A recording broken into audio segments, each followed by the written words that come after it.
Guest or Atithi by Rabindranath Tagore, Part 5. Tarapada set about learning English with great concentration and retention.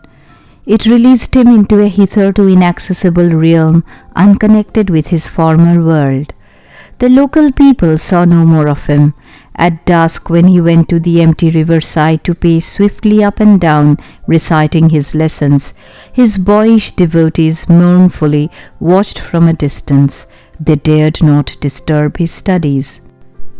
Charu too did not see much of him now. Formerly Tarapada ate in the women's quarters under Annapurna's loving gaze, but because this could take a long time, he asked Motilal Babu to arrange for him to eat outside them. Annapurna was hurt by this and objected, but Motilal was so pleased by Tarapada's keenness to learn that he agreed to the new arrangement.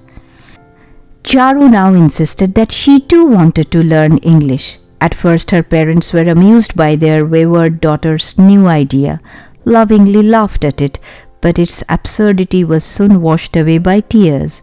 Doting parents that they were forced to give in, and she started to study alongside Tarapada with the same tutor. Study, however, was alien to her restless nature. She learned nothing herself, merely disrupted Tarapada's learning. She fell far behind, couldn't learn anything by heart, but couldn't bear to be behind. If Tarapada overtook her and moved on to a new lesson, she was furious and burst into tears. When he finished an old book and bought a new one, she had to buy the new book too. In his spare time, he would sit in his room, learning and writing his lessons. The jealous girl couldn't stand this. She would secretly come and pour ink on his exercise book, steal his pen, even tear from the book the passage he had been set to learn. Tarapada bore most of this with amusement. If she went too far, he slapped her, but he was quite unable to control her. A chance occurrence saved him. One day, truly annoyed, he tore up his ink-spilled exercise book and sat gloomily. Charu came to the door and prepared herself for a beating. But nothing happened. Tarapada went on sitting in silence. The girl went in and out of the room. Several times she came so close that Tarapada could, if he had wished, easily have thwacked her on the back. But he did not do that and remained solemn. The girl was in a quandary. How to ask for forgiveness was something she had never learned, yet she was extremely anxious for forgiveness.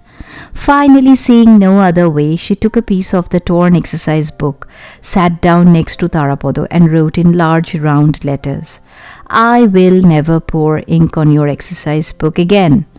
She then made elaborate efforts to attract his attention. At this, Tarapada could not contain himself any more, and he burst out laughing. The girl dashed from the room, overcome with shame and anger.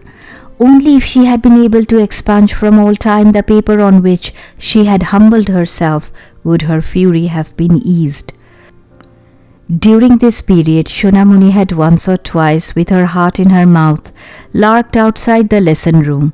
She was close to her friend Charu in most matters, but with regard to Tarapada she feared and distrusted her. At moments when Charu was in the women's quarters, she would stand timidly outside Tarapada's door.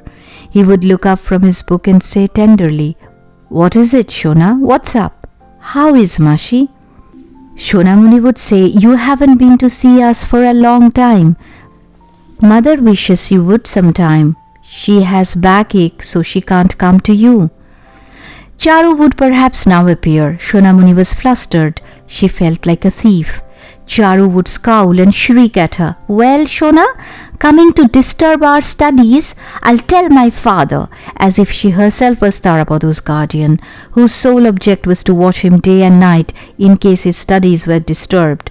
But God was not unaware of what her actual motive was in coming to Tarapada's room at this odd time, and Tarapada also knew it well.